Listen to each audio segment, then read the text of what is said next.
اور اکبر الہ آبادی کا بڑا مشہور شعر ہے، بے پردہ نظر آئیں کل جو چند بیویاں، اکبر زمین میں غیرت قومی سے گڑ گیا، پوچھا جو ان سے آپ کا پردہ وہ کیا ہوا، کہنے لگی کہ عقل پہ مردوں کے پڑ گیا، سبھی ہم ہی سے کہتے ہیں نگاہیں اپنی نیچی رکھ، سبھی ہم ہی سے کہتے ہیں نگاہیں اپنی نیچی رکھ، کوئی ان سے نہیں کہتا نہ نکلے یوں عیاں ہو کر۔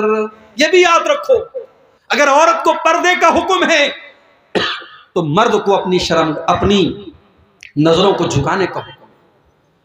وہ ایک شاعر کہتا ہے، سبھی ہم ہی سے کہتے ہیں نگاہیں اپنی نیچی رکھ، سبھی ہم ہی سے کہتے ہیں نگاہیں اپنی نیچی رکھ، کوئی ان سے نہیں کہتا نہ نکلے یوں عیاں ہو کر۔ شاعر کہتا ہے کوئی عورتوں سے نہیں کہتا کہ وہ بے پردہ ہو کر کے نہ نکلے، سب ہم سے کہتے ہیں نگاہیں اپنی نیچی رکھ۔ اور تو اگر عورتوں کو پردے کا حکم ہے تو مردوں کو اپنی نظروں کو جھکانے کا بھی حکم ہے۔ ان دونوں پر عمل ہونا ضروری ہے۔ اگر سماج میں عورت پردے میں نکلے گی اور مرد کی نظر نہیں جھکے گی تب بھی سماج میں اصلاح نہیں ہو سکتی۔ عورت کو پردے میں نکلنا ہے اور مرد کو اپنی نظر جھکا کے چلنا ہے۔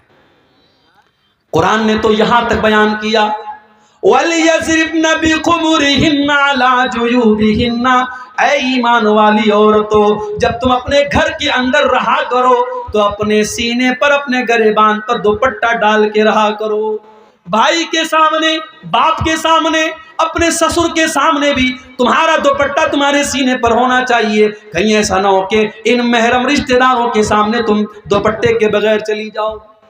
وہ میری پیاری ماں بہنوں، جو اسلام اتنا سختی کے ساتھ آپ کو حکم دے رہا ہے کہ بھائی اور بیٹے کے سامنے بھی آپ کو اپنا دوپٹہ اپنے گریبان پہ رکھنا ہے، وہ اسلام اس بات کی اجازت کیسے دے دے گا کہ آپ فیس بک کے اوپر اپنے فوٹو ڈالیں، آپ واٹس ایپ کے اسٹیٹس پر اپنے فوٹو ڈالیں، آپ شادی کی تیاری کر رہی ہیں اور اپنے ہاتھوں میں مہندی کی ڈیزائن لگا کے مہندی کا فوٹو آپ انٹرنیٹ پہ ڈالیں؟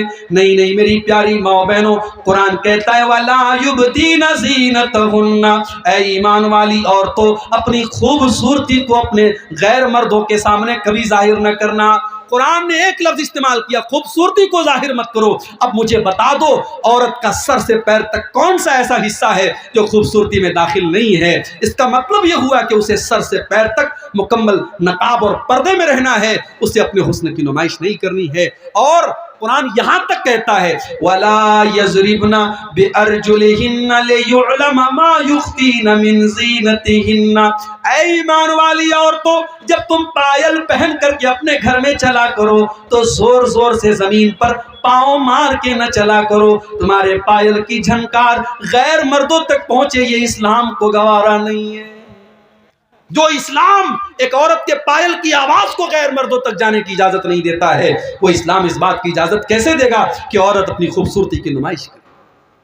قرآن تو یہاں تک کہتا ہے فَلَا تَخْضَعْنَ بِالْقَوْلِ فَيَطْمَعَ الَّذِي فِي قَلْبِهِ مَرَضٌ، اے نبی کی عورتوں، اے نبی کی بیویوں، جب تمہیں کسی غیر مرد سے بات کرنا پڑے تو تم ایسی آواز میں بات مت کرو جس میں مٹھاس پائی جاتی ہو، جس میں نرمی پائی جاتی ہو، بلکہ تم کڑک انداز میں بات کرو۔ جیسے آج کے دور میں موبائل کا دور ہے، موبائل پر کسی رانگ نمبر سے کال آ سکتا ہے۔ اب اگر لڑکی نے تھوڑا سا مٹھاس کے ساتھ بات کر لیا، کون بول رہے ہیں، انداز میں اگر ذرا سی مٹھاس آ گئی، سامنے والے کو لگ رہا ہے کہ یہاں میری دال گل جائے گی، یہاں گرین سگنل مل رہا ہے مجھے۔ اور جہاں اس نے کڑک انداز میں بات کر لی، کون بول رہے ہیں، کس سے بات کرنی ہے آپ کو؟ جہاں سختی سے گھڑک کر کے بات کی، سامنے والے بیچارہ اس کا جتنا اس کا شباب، اس کا جو ہے جوش اٹھا تھا وہیں پر وہ بیٹھ جائے گا۔ قرآن کریم ایک عورت کو موبائل پر کیسے بات کرنا ہے قرآن اس کا بھی انداز بتا رہا ہے۔ فَيَطْمَعَ الَّذِي فِي قَلْبِهِ مَرَضٌ، جس مرد کے دل میں شہوت کی بیماری ہے وہ تمہارے بارے میں کوئی غلط خیال اپنے دل میں نہ لا سکے۔ وَقُلْنَ قَوْلًا مَعْرُوفًا، اور اے نبی کی عورتوں بدتمیزی نہ کرنا، گالی گلوچ سے بات نہ کرنا، بلکہ جو بھی بات کرنا ڈھنگ سے بات کرنا، لیکن انداز کڑک ہونا چاہیے غیر مرد کے سامنے۔ اسی لیے علماء پسند نہیں کرتے ہیں کہ عورت یوٹیوب پر آ کر کے تقریر کرے۔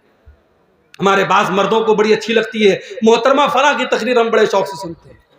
ٹھیک ہے، اسلام میں منع نہیں ہے، عورت بیان کر سکتی ہے، مگر عورت کا بیان عورتوں کے درمیان ہو تو اچھا ہو۔ ایک جنرل پلیٹ فارم پہ جہاں مرد بھی سن رہے ہیں عورتیں بھی سن رہی ہیں، یہ مناسب نہیں ہے۔ اس لیے کہ غیر محرم سے قرآن کہہ رہا ہے کہ عورت جب بات کرے کڑک انداز میں بات کرے۔ اس کے بعد فرمایا وَقَرْنَ فِي بُيُوتِكُنَّ، اے نبی کی بیویوں تم اپنے گھروں کے اندر عزت کے ساتھ رہا کرو۔ عورت اپنے گھر میں رہے، بلا ضرورت وہ نوکری نہیں کر سکتی، بلا ضرورت وہ گھر کے باہر نہیں جائے گی۔ ہاں بیوہ ہو گئی، شوہر کمانے والا نہیں ہے، بچوں کو پالنا ہے، جائز حد میں رہ کر، پردے میں رہ کر کے ٹیچنگ کر سکتی ہے، پڑھا سکتی ہے، کوئی جائز کام کر سکتی ہے۔ مگر عورت کا کام کمانا نہیں، کمانا مرد کا کام ہے، عورت کا کام گھر کو سنبھالنا ہے۔ وَقَرْنَ فِي بُيُوتِكُنَّ، اے نبی کی عورتوں تم عزت اور وقار کے ساتھ اپنے گھروں میں رہا کرو۔ وَلَا تَبَرَّجْنَ تَبَرُّجَ الْجَاهِلِيَّةِ الْأُولَىٰ، اور جب تمہیں گھر کے باہر نکلنا پڑے، کہیں شادی میں جانا پڑے، کسی فنکشن میں جانا ہو، کسی پروگرام میں جانا ہو، جلسے میں جانا ہو، کہیں پر بھی تم کو جانا ہو، بن سنور کر کے، بن ٹھن کر کے، اپنے حسن کی نمائش کر کے نہ نکلنا جیسے دور جاہلیت میں عورتیں نکلا کرتی تھی۔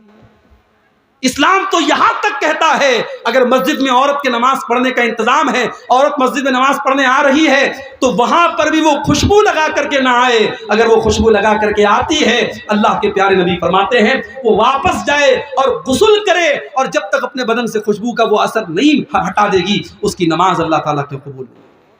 اسلام اس معاملے میں اتنا سخت ہے میرے بھائی۔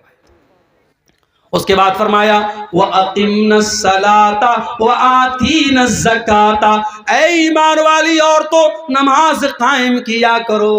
ارے مولوی صاحب چھوٹا سا بچہ ہے، پیشاب کر دیتا ہے، یہاں بیچارہ شوہر مہینے میں 3-3 ہزار روپیہ بچے کے پیمپر پر خرچ کر رہا ہے، تب بھی اس کو کہتی ہے کہ پیشاب کر دیتا ہے، نماز کیسے پڑھوں گی؟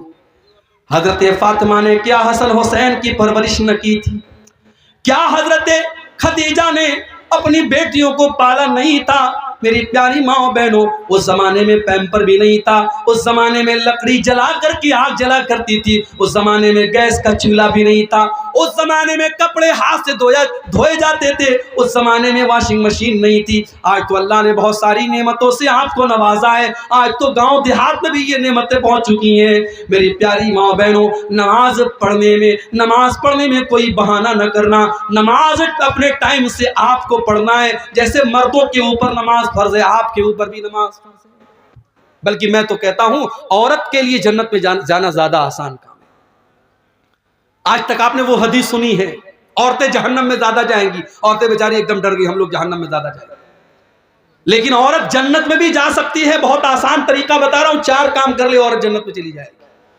اللہ کے پیارے نبی فرماتے ہیں اَيُّمَا امْرَأَةٍ صَلَّتْ خَمْسَهَا وَصَامَتْ شَهْرَهَا وَأَطَاعَتْ زَوْجَهَا وَأَحْسَنَتْ فَرْجَهَا، جو عورت 5 ٹائم کی نماز کی پابندی کرے، رمضان کا روزہ رکھے، اپنے شوہر کی اطاعت کرے اور اپنی عزت و آبرو کی حفاظت کرے، دخلت من ای ابواب الجنت شاءت، جنت کے 8 دروازے اس کے لیے کھول دیے جائیں گے۔ اے اللہ کی نیک بندی، تو جس گیٹ سے جنت میں جانا چاہے جا سکتی ہے۔ او میری پیاری ماں بہنوں، اگر جہنم میں عورتیں زیادہ جائیں گی تو آپ یہ کیوں بھول گئی کہ ایسی عورتیں بھی دنیا میں پیدا ہوئی ہیں جن کو مریم کہا جاتا ہے، جن کو آسیہ کہا جاتا ہے۔ آسیہ فرعون کی بیوی، فرعون جیسے ظالم انسان کی بیوی، فرعون اتنا بڑا ظالم ہے اور اللہ نے اس کی بیوی کو ایمان والا بنا دیا۔ اور یہ اللہ کی نیک بندی جب اللہ کے اوپر ایمان لاتی ہے، فرعون اپنے محل سے نکال دیتا ہے اور زنجیروں میں جکڑ دیتا ہے، اپنے محل کو چھوڑ کر کے، اپنے شوہر کی حویلی کو چھوڑ کر کے جیل کی تاریکی میں، جیل کے اندر اپنی زنجیروں میں جکڑی ہوئی فرعون کی بیوی اللہ سے دعا کرتی ہے رب ابن لی عندک بیتا فی الجنہ ونجنی من فرعون وعملہ ونجنی من القوم الظالمین۔ اے اللہ تیری توحید کے لیے، تیرے دین کے لیے، اے اللہ میں نے فرعون کا محل چھوڑ دیا، اے اللہ اپنی اس بندی کو تو جنت میں ایک محل عطا فرما دے، اے اللہ اس ظالم فرعون سے مجھ کو نجات دے دے۔ اللہ نے قیامت تک کے ایمان والوں کے لیے فرعون کی بیوی کو آئیڈیل اور نمونہ بنا دیا۔ اس کا مطلب یہ ہوا اللہ کے یہاں یہ نہیں دیکھا جائے گا کہ رشتہ کیسا تھا، اللہ کے یہ دیکھا جائے گا کردار کیسا تھا۔ حضرت نوح علیہ السلام کی بیوی اور حضرت لوط علیہ السلام کی بیوی، دونوں نبیوں کی بیوی ان کے اوپر ایمان نہیں لائیں، اتنے بڑے نبیوں کی بیوی ایمان نہیں لائی، تو قرآن کہتا ہے فَخَانَتَاهُمَا فَلَمْ يُغْنِيَا عَنْهُمَا مِنَ اللَّهِ۔ حضرت نوح علیہ السلام کی بیوی جہنم میں جائے گی، حضرت لوط علیہ السلام کی بیوی جہنم میں جائے گی، نبی کی بیوی ہے اور ایمان نہیں لائی تو جہنم میں چلی گئی، اور فرعون کی بیوی ہے اور ایمان لائی تو جنت میں چلی گئی۔ میری پیاری ماں اور بہنوں، آپ کا کردار ایسا ہونا چاہیے۔ آپ کے لیے مثال مریم ہے اور آپ کے لیے مثال آسیہ ہے۔ قرآن کہتا ہے وَأَقِمْنَ الصَّلَاةَ، نماز قائم کرو، وَآتِينَ الزَّكَاةَ، زکوٰۃ دیا کرو۔ عورت جو زیور پہنتی ہے، عورت جو کنگن پہنتی ہے، جو گلے میں ہار پہنتی ہے، جو کان میں ایئر رنگ پہنتی ہے، اگر سونے کا ہار ہے، سونے کا زیور ہے اور 85 گرام یا اس سے زیادہ کا ہے، اور چاندی کا زیور ہے اور 595 گرام یا اس سے زیادہ ہے، اس پر سال میں 2.5% زکوٰۃ دینا ہے۔ عورت کو اگر شوہر زکوٰۃ نکال دے بہت اچھی بات ہے، اگر شوہر نہیں نکال رہا ہے تو بیوی کو اس کی زکوٰۃ نکالنی پڑے۔ اس کے بعد اللہ فرماتا ہے وَأَطِيعْنَ اللَّهَ وَرَسُولَهُ، اے ایمان والی عورتوں تم اللہ کی اطاعت کرتی رہنا اور رسول کی اطاعت کرتی رہنا۔ إِنَّمَا يُرِيدُ اللَّهُ لِيُذْهِبَ عَنْكُمُ الرِّجْسَ أَهْلَ الْبَيْتِ وَيُطَهِّرَكُمْ تَطْهِيرًا۔ اے نبی کے گھر کی عورتوں، اللہ یہ حکم اس لیے دے رہا ہے کیونکہ اللہ تم کو ہر گندگی سے پاک اور صاف کرنا چاہتا ہے۔ اس کے بعد فرمایا وَذْكُرْنَ مَا يُتْلَى فِي بُيُوتِكُنَّ مِنْ آيَاتِ اللَّهِ وَالْحِكْمَةِ۔ اے نبی کی عورتوں، تمہارے گھروں میں قرآن و حدیث کا درس ہوتا ہے، قرآن پڑھا جاتا ہے اور حدیث پڑھی جاتی ہے، اس کو یاد کیا کرو۔ آج ہماری عورتیں قرآن و حدیث کیا یاد کریں گی؟ بریلی کا نیوز آپ نے سنا ہوگا، مدرسے میں پڑھی ہوئی لڑکی آج مرتد ہو گئی اور کسی غیر کے ساتھ بھاگ گئی۔ یہ حالات ہو گئے ہمارے ملک کے، ہماری مسلمان بہن غیروں کے ساتھ فرار ہو رہی ہے۔ میرے بھائیوں، کہیں نہ کہیں پانی مر رہا ہے، کہیں نہ کہیں ہماری تربیت میں کوتاہی ہے۔ ہم نے اپنی بچیوں کو قرآن تو پڑھا دیا کسی مولوی صاحب کے ذریعے، مگر قرآن کا مطلب نہیں پڑھایا۔ ہم نے اپنی بچیوں کو کبھی مدرسے میں نہیں بھیجا، بچیاں اسکول گئیں، کالج گئیں، یونیورسٹی گئیں، پڑھ تو لیا، لکھ تو لیا، ایجوکیٹڈ تو بن گئی، مگر ہماری بچیوں کو دین کے بارے میں کچھ نہیں پتا۔ اللہ کے واسطے ہوش کا ناخن لو، اپنی بچیوں کو دین سکھاؤ، اپنی بچیوں کو اسلام سکھاؤ، اپنی بچیوں کو توحید سکھاؤ۔ اسی لیے حضرت علی فرماتے ہیں کہ قرآن کی جو یہ آیت ہے، اللہ فرماتا ہے قُوا أَنفُسَكُمْ وَأَهْلِيكُمْ نَارًا، اپنے گھر والوں کو جہنم کی آگ سے بچاؤ۔ حضرت علی کہتے ہیں اس کا مطلب کیا ہے؟ عَلِّمُوهُمْ وَأَدِّبُوهُمْ، اپنے گھر والوں کو دین سکھاؤ۔ یہ مدرسے جہاں بچے بچیاں پڑھ رہے ہیں، ان مدرسوں کے لیے آج بھیک مانگنی پڑتی ہے۔ آج ہمارے بنگالی زبان میں وہ بیچارے نظمیں پڑھ پڑھ کے اور شعر پڑھ پڑھ کے آپ سے چندہ مانگتے ہیں۔ ہونا تو یہ چاہیے تھا آپ خود آگے بڑھ کے دیتے، جس کی 10,000 کی طاقت ہے وہ 10,000 دیتا، جس کی 1,00,000 کی طاقت ہے وہ 1,00,000 دیتا، ان مدرسوں کے لیے بھیک نہ مانگنی پڑتی۔ مگر ہائے، آج ان مدرسوں کو ہم نے اتنا کمزور بنا دیا، جب تک گھر گھر جا کے لوگ بھیک نہ مانگے یہ مدرسے نہیں چل سکتے۔ میرے بھائیوں، اپنی بچیوں اور بچوں کو ان مدرسوں میں دین کی تعلیم دو، تبھی آپ کی بچیاں بچ سکتی ہیں۔ اور قرآن یہ بھی کہہ رہا ہے مسلمان کے گھر میں قرآن و حدیث کا درس ہونا چاہیے۔ اس لیے وقتاً فوقتاً، سال میں آپ نے ایک بار جلسہ کرا لیا بہت اچھی بات ہے، لیکن وقتاً فوقتاً کسی عالم کے ذریعے یا عالمہ کے ذریعے گھر گھر میں چھوٹے چھوٹے پروگرام ہونے چاہیے، عورتوں کے مخصوص پروگرام ہونے چاہیے۔ آج کتنی عورتیں ہیں نماز کا طریقہ ان کو نہیں آتا، وضو کا طریقہ ان کو نہیں آتا، غسل کا طریقہ ان کو نہیں آتا، پاکی ناپاکی کے مسئلے ان کو نہیں آتے، توحید کا مسئلہ ان کو نہیں آتا، شرک کیا ہے ان کو نہیں آتا۔ کتنی عورتیں ہیں کتنے شرکیہ کاموں میں پڑی ہیں۔ میرے بھائیوں، قرآن کہتا ہے وَذْكُرْنَ مَا يُتْلَى فِي بُيُوتِكُنَّ مِنْ آيَاتِ اللَّهِ وَالْحِكْمَةِ، اے نبی کی عورتوں، اپنے گھروں میں قرآن و حدیث جو پڑھا جاتا ہے اس کو یاد کرو۔ اور آخری دو بات بیان کر کے بات ختم کر رہا ہوں، کیونکہ آپ سردی میں بیٹھے ہیں، مجھے احساس ہو رہا ہے، میں اس اسٹیج پر بیٹھا ہوں، یہاں لوگ بیٹھے ہیں، سردی کم محسوس ہو رہی ہے، آپ کو زیادہ محسوس ہو رہی ہوگی۔ دو باتیں اور آپ کے سامنے رکھتا ہوں۔ گھر کو اگر جہنم کی آگ سے بچانا ہے میرے بھائی، گھر میں محبت پیدا کرو، بیوی اپنا حق ادا کرے، شوہر اپنا حق ادا کرے۔ آج شوہر آتے ہیں مولوی صاحب ایسی تقریر کیجیے عورت ایک دم میری خدمت گزار بن جائے. عورتیں یہ چاہتی ہے ایسی خدمت ایسی تقریر کریں کہ شوہر بالکل ان کے تابع دار ہو جائیں. بیوی چاہتی ہے شوہر اس کا حق ادا کرے, شوہر چاہتا بیوی اس کا حق ادا کرے. آؤ اپنے نبی کے پاس چلتے. اللہ کے پیارے نبی صلی اللہ علیہ وسلم سے پوچھا گیا ای النساء خیر, اے اللہ کے نبی کون سی عورت سب سے اچھی عورت ہے؟ بڑے غور سے سننا میری ماں, رات رات بھر آپ نے تہجد پڑھ لیا ہوگا, ہو سکتا ہے آپ نے ہر مہینے 3 نفلی روزے رکھے ہوں گے, ہو سکتا ہے آپ روزانہ 5 پارے قرآن کی تلاوت کرتی ہوں گی, مگر اللہ کے نبی سے جب پوچھا گیا کہ کون سی عورت سب سے اچھی عورت ہے, نبی نے فرمایا 3 کوالٹی جس کے اندر پائی جائے, 3 چیزیں جس عورت کے اندر پائی جائیں وہ سب سے اچھی عورت ہے. التی تسرہ اذا نظر, جب شوہر دیکھے تو خوش ہو جائے. یا تو الٹی بات ہے, شوہر گھر میں آتا ہے بال بکھرا ہے, کپڑے مہک رہے ہیں پسینے سے, تیل کی بدبو آ رہی ہے, مسالے کی بدبو آ رہی ہے. ہاں شادی میں جانا ہے تو 1 گھنٹے وہ پورا میک اپ کرے گی, پورے چہرے پر کریم پوتے گی اور پاؤڈر لگائے گی.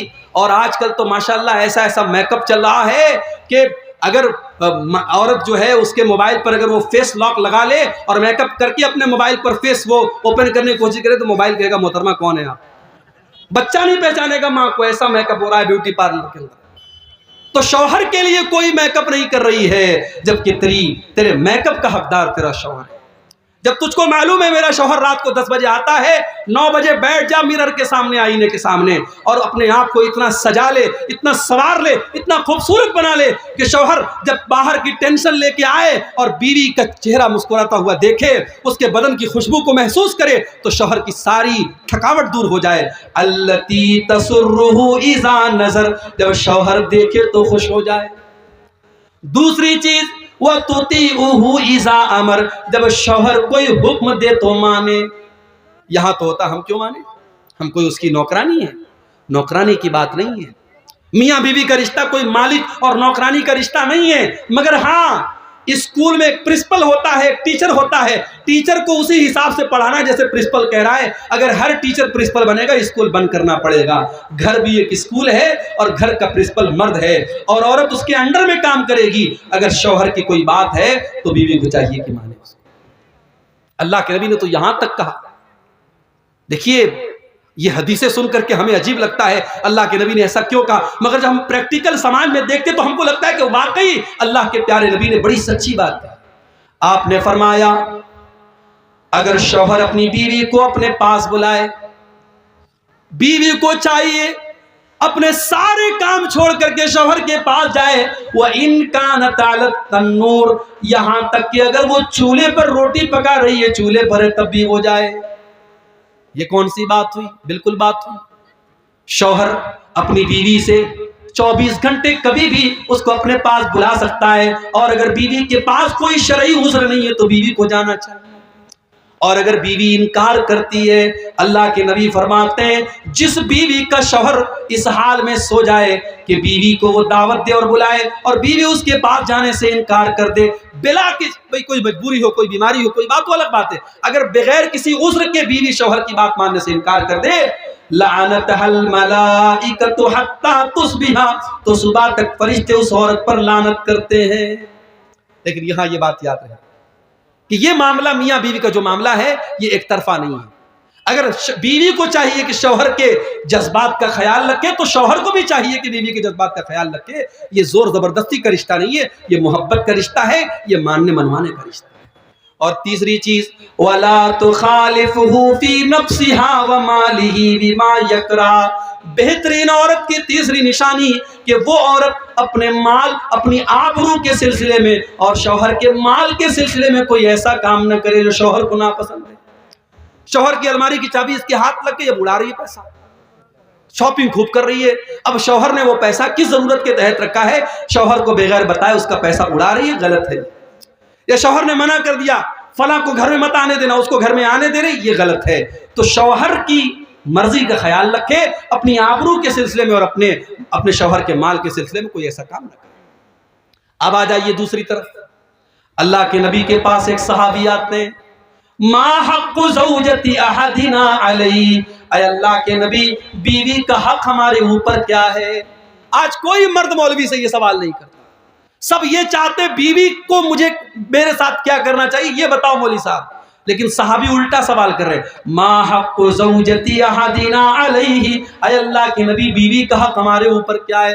آپ نے فرمایا ان تطعمھا اذا طعمت، جو تم کھاؤ اپنی بیوی کو کھلاؤ۔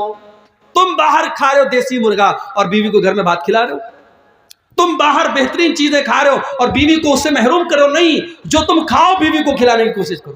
وَتَقْسُوهَا إِذَا اقْتَسَيْتَ، اور جس معیار کا کپڑا تم پہنتے ہو اسی اسٹینڈرڈ اور معیار کا کپڑا اپنی بیوی کو پہناؤ۔ اگر تم مہنگے کپڑے پہنتے ہو، تم برانڈڈ کپڑے پہنتے ہو تو بیوی کو بھی اچھا کپڑا پہناؤ۔ وَلَا تَضْرِبِ الْوَجْهَ، اور کبھی بیوی کے چہرے پر ہاتھ نہ اٹھانا، کبھی بیوی کے چہرے پر نہ مارنا۔ وَلَا تُقَبِّحْ، اور کبھی بیوی سے گالی گلوچ نہ کرنا۔ وَلَا تَهْجُرْ إِلَّا فِي الْبَيْتِ، اور جتنا بھی جھگڑا ہو جائے، میاں بیوی کا جھگڑا گھر کے باہر نہ جائے، اس کو کبھی گھر کے باہر نہ نکالنا۔ یہ بیوی کا حق ہے آپ کے اوپر۔ اور آپ ایک بات یاد رکھیے میرے بھائی، آپ ماشاءاللہ بڑے چہرے پر شرعی داڑھی ہے، ماتھے پر سجدے کا نشان ہے، 5 ٹائم کی نماز کے آپ پابند ہیں، رات میں تہجد بھی پڑھتے ہیں، مگر ایک چیز اگر آپ کے اندر نہیں ہے، آپ اپنی بیوی کے ساتھ اچھے شوہر نہیں ہیں تو آپ اچھے نہیں ہیں میرے بھائی۔ اللہ کے نبی فرماتے ہیں خیرکم خیرکم لأہلہ وانا خیرکم لأہلی، تم میں سب سے بہترین انسان وہ ہے جو اپنے پریوار کے لیے، اپنے بیوی بچوں کے لیے بہترین ہو، اور میں اپنی بیوی بچوں کے لیے بہت اچھا ہوں، میں ایک اچھا شوہر بھی ہوں، میں ایک اچھا باپ بھی ہوں۔ اماں عائشہ سے پوچھا گیا اللہ کے پیارے نبی جب گھر میں ہوتے تو کیا کرتے تھے؟ اماں عائشہ نے فرمایا کانا یعمل فی بیتہ، اللہ کے پیارے نبی اپنے گھر میں جس طریقے سے اور مرد اپنے گھر کی عورتوں کے کاموں میں ہاتھ بٹاتے ہیں، اللہ کے نبی اپنی بیویوں کے کاموں میں ہاتھ بٹا دیا کرتے تھے۔ اپنے بہت سارے کام اللہ کے رسول خود کر لیتے تھے، بیوی کو غلام بنا کے نہیں رکھتے تھے، بیوی کو نوکرانی بنا کے نہیں رکھتے تھے۔ تو یہ بہترین شوہر کی نشانی یہ ہے کہ وہ بیوی کے جذبات کا خیال رکھے۔ اللہ کے پیارے نبی صحابہ کے ساتھ جا رہے ہیں، آپ نے صحابہ سے کہا تم لوگ تھوڑا آگے نکل جاؤ، صحابہ تھوڑا آگے نکل گئے، حضرت عائشہ آپ کے ساتھ تھیں، آپ نے فرمایا اے عائشہ چلو سناٹا ہو گیا ہے، چلو ہم دونوں دوڑتے ہیں، مقابلہ کرتے ہیں، دیکھتے ہیں کون دوڑ میں آگے نکلتا ہے۔ اماں عائشہ نئی نئی شادی ہوئی تھی، دبلی پتلی تھی، وزن کم تھا، جب دوڑنے لگی اللہ کے پیارے نبی پیچھے رہ گئے اور اماں عائشہ آگے نکل گئی۔ اماں عائشہ کو بہت مزہ آیا، انہوں نے ہنستے ہوئے فرمایا کہ اے اللہ کے نبی انی قد سبقتک، میں تو آپ سے آگے نکل گئی، آپ تو پیچھے رہ گئے۔ اللہ کے نبی مسکرا گئے، خاموش ہو گئے، کوئی جواب نہیں دیا۔ کچھ دنوں کے بعد ایک اور سفر تھا، اس سفر میں بھی آپ نے صحابہ سے کہا تھوڑا آگے نکل جاؤ، اور اتفاق سے اس سفر میں بھی حضرت عائشہ آپ کے ساتھ تھی۔ آپ نے فرمایا عائشہ بہت دن ہو گئے، چلو ایک بار پھر ہم دونوں ریس کرتے ہیں، دوڑ کا مقابلہ کرتے ہیں، دیکھتے کون آگے نکلتا ہے۔ اماں عائشہ فرماتی ہیں اب اس مرتبہ میں تھوڑی موٹی ہو گئی تھی، میرا بدن تھوڑا فربا ہو گیا تھا، میرے بدن پہ تھوڑی چربی آ گئی تھی، جب اس مرتبہ میں دوڑنے لگی تو میں پیچھے رہ گئی اور اللہ کے پیارے نبی آگے رہ گئے۔ اللہ کے نبی نے ہنستے ہوئے فرمایا ہاذہ بتلکا، اے عائشہ شاید تم بھول گئی، اس دن کا بدلہ آج میں نے لے لیا۔ یہ اللہ کے رسول کا واقعہ میں آپ کو بتا رہا ہوں میرے پیارے ساتھیوں، یہ سیرت النبی کا واقعہ آپ کو بتا رہا ہوں۔ اللہ کے نبی اس طریقے سے اپنی بیویوں سے ہنسی مذاق بھی کرتے تھے، ان کے جذبات۔ ایک مرتبہ مسجد نبوی میں حبشی لوگ نیزوں کا کھیل کھیل رہے تھے، حضرت عائشہ اچک اچک کے دیکھ رہی تھیں۔ اللہ کے نبی نے کہا عائشہ تم دیکھنا چاہتی ہو؟ اللہ کے نبی کھڑے ہو گئے اور حضرت عائشہ اللہ کے رسول کے کندھے پر سر رکھ کر کے اس کھیل کو دیکھنے لگیں، اور تب تک دیکھتی رہی جب تک تھک نہ گئی۔ جب تھک گئی اللہ کے نبی نے کہا عائشہ کیا بات ہے؟ کہا اللہ کے نبی میں اندر جاتی ہوں۔ اللہ کے پیارے نبی اس طریقے سے اپنی بیویوں کے جذبات کا خیال رکھتے تھے۔ میرے بھائیوں رشتے محبت سے چلتے ہیں، رشتے قانون کے ڈنڈے سے نہیں چلتے ہیں، رشتے کچھ مان کر کچھ منوا کر کے چلتے ہیں۔ بیوی یہ سوچے شوہر میرے اشاروں پہ ناچے، شوہر یہ سوچے کہ بیوی میری غلام بن جائے، ایسے کام نہیں چلتا ہے۔ یہ محبت کا رشتہ ہے، یہ سکون کا رشتہ ہے۔ گھر کو اگر جنت بنانا ہے اور گھر والوں کو جنتی بنانا ہے تو ہمیں ان چیزوں کا لحاظ رکھنا پڑے گا۔ 2 پوائنٹ اور بات کر کے بات ختم کر رہا ہوں، 2 بجنے والے ہیں۔ آخری چیز یہ ہے میرے بھائیوں کہ ہم اپنے گھر میں نیک لوگوں کو دعوت دیں۔ اگر ہم چاہتے ہیں ہمارے گھر والے جہنم کی آگ سے بچیں اور ہمارے گھر والے نیک بنیں، تو نیک لوگوں کو آپ گھر میں دعوت دیں، علماء کو دعوت دیں، صالحین کو دعوت دیں۔ آپ کے دسترخوان پہ نیک لوگ بیٹھیں گے، کھانا کھائیں گے، آپ کے بچے ادب سیکھیں گے، آپ کے بچے اسلام سیکھیں گے، آپ کے بچے ایمان سیکھیں گے۔ حضرت نوح علیہ السلام اللہ سے دعا کرتے ہیں، ربی اغفر لی ولوالدی ولمن دخل بیتی مؤمنا وللمؤمنین والمؤمنات۔ اے اللہ مجھے بھی بخش دے، میرے ماں باپ کو بھی بخش دے، اور اے اللہ جو ایمان والا میرے گھر میں داخل ہو تو اس کو بھی بخش دے۔ پتہ یہ چلا کہ حضرت نوح علیہ السلام اپنے گھر میں ایمان والوں کو دعوت دیتے تھے۔ آپ اپنے گھر میں شرابیوں کو بلا کے کھانا کھلا رہے ہیں، زانیوں کو بلا کر کے اپنے دسترخوان پہ دعوت دے رہے ہیں، اس سے گھر میں برکت نہیں آئے گی۔ نیک اور صالح لوگوں کو آپ دعوت دیجئے۔ اور آخری چیز یہ ہے میرے بھائیوں کہ آپ جو ہے دعا کیجئے۔ اگر آپ کو لگتا ہے کہ آپ کے گھر میں کوئی برائی ہے، آپ کا بچہ غلط راستے پر چل رہا ہے، آپ کی بیوی اللہ کی نافرمان ہے، آپ اس کی اصلاح کی کوشش کیجئے اور اللہ سے دعا کیجئے۔ 2 دعائیں میں سکھا رہا ہوں، اس کو یاد کر لیجئے۔ پہلی دعا آپ کو قرآن کے 19ویں پارے میں ملے گی۔ 19ویں پارے میں سورہ فرقان کے آخر میں آپ کو یہ دعا ملے گی۔ اللہ کے نیک بندے یہ دعا اللہ سے کرتے ہیں، ربنا ہب لنا من ازواجنا وذریاتنا قرۃ اعین واجعلنا للمتقین اماما۔ اے اللہ ہماری بیوی بچوں کو ہماری آنکھوں کی ٹھنڈک بنا دے، اور اے اللہ ہمیں تو متقیوں کا امام بنا دے۔ آپ کی بیوی بچے آپ کی آنکھوں کی ٹھنڈک کب بنیں گے؟ جب آپ کی بیوی آپ کو نماز کے لیے اٹھائے گی۔ فجر کی 5 بجے اذان ہو رہی ہے، اذان کی آواز آپ کے کانوں میں جا رہی ہے، اور آپ کمبل اوڑھ کے لیٹے ہیں، اور بیوی آپ کو جھجوڑ کر کے اٹھاتی ہے، اٹھیے جائیے نماز پڑھیے۔ آپ کو سگریٹ پیتا ہوا دیکھ کر کے آپ کی بیوی ٹوک رہی ہے، یہ چندے آ رہے ہیں، اللہ تعالیٰ ان کو قبول کرے، مجھے نام نہیں پتا کس نے تعاون کیا ہے، اللہ قبول کرے۔ میں یہ کہہ رہا ہوں میرے بھائیوں کہ آپ کی بیوی اور بچے جب اللہ کے فرما بردار بنیں گے تب آپ کی آنکھوں کی ٹھنڈک بنیں گے۔ ایمان والے یہ دعا کرتے کہ اے اللہ ہمارے بیوی بچوں کو ہماری آنکھوں کی ٹھنڈک بنا دے، وَاجْعَلْنَا لِلْمُتَّقِينَ إِمَامًا، اور اے اللہ ہمیں تو متقیوں کا امام بنا دے، اتنا نیک بنا دے، دنیا مثال دے۔ متقی لوگ ایسے ہوتے ہیں، نیک لوگ ایسے ہوتے ہیں۔ ایک دعا آپ یہ یاد کر لیجئے، اور دوسری دعا جو ہمارے باپ ابراہیم علیہ السلام نے دعا کی تھی، اس دعا کو یاد کر لیجئے، ربی اغفر لی۔ حضرت ابراہیم نے دعا کی، رب اجعلنی مقیم الصلاۃ ومن ذریتی ربنا وتقبل دعا۔ اے اللہ مجھے بھی نماز کا پابند بنا دے اور میرے بچوں کو بھی نماز کا پابند بنا دے۔ اے اللہ میری دعا کو قبول کر لے۔ اپنے بچوں کے لیے دعا کیا کرو میرے بھائی، اپنی اولاد کے لیے دعا کیا کرو، اپنی اولاد کے عقیدے کے لیے دعا کیا کرو کہ اے اللہ مرتے دم تک میرے بچوں کو توحید پہ رکھنا۔ ابراہیم علیہ السلام یہ بھی دعا کرتے ہیں، رب انہن اضللن کثیرا من الناس، اے اللہ ان بتوں کی وجہ سے بہت سارے ہلاک ہو گئے، وجنبنی وبنی ان نعبد الاصنام، اے اللہ تو مجھے اور میرے بچوں کو تو بتوں سے بچانا، میرے بچوں کو تو شرک سے بچانا۔ اپنی اولاد کی جیسے دنیا کی فکر کرتے ہو میرے بھائی، اپنی اولاد کی آخرت کی فکر کیا کرو۔ جب بھی دعا کے لیے اللہ کے سامنے ہاتھ اٹھایا کرو، اپنی اولاد کے لیے اپنی فیملی کے لیے بھی دعا کیا کرو۔ یہ چند باتیں گھروں کی اصلاح کے تعلق سے میں نے رکھی ہیں۔ امید کرتا ہوں کچھ باتیں کچھ تلخ بھی آ گئی، کچھ کڑوی بھی آ گئی، پہلی مرتبہ آپ کے علاقے میں آیا ہوں، اس امید کے ساتھ میں نے یہ باتیں رکھی ہیں کہ ہم صرف ایک کان سے سن کر کے دوسرے کان سے اڑا نہیں دیں گے، بلکہ ہم عمل کرنے کی کوشش کریں گے۔ اللہ سے دعا ہے رب العالمین ہم سب کو اپنے گھروں کی اصلاح کرنے کے توفیق عطا فرمائے۔ اللہ ہم سب میں سے جو باپ ہیں ان کو ایک ذمہ دار باپ بنا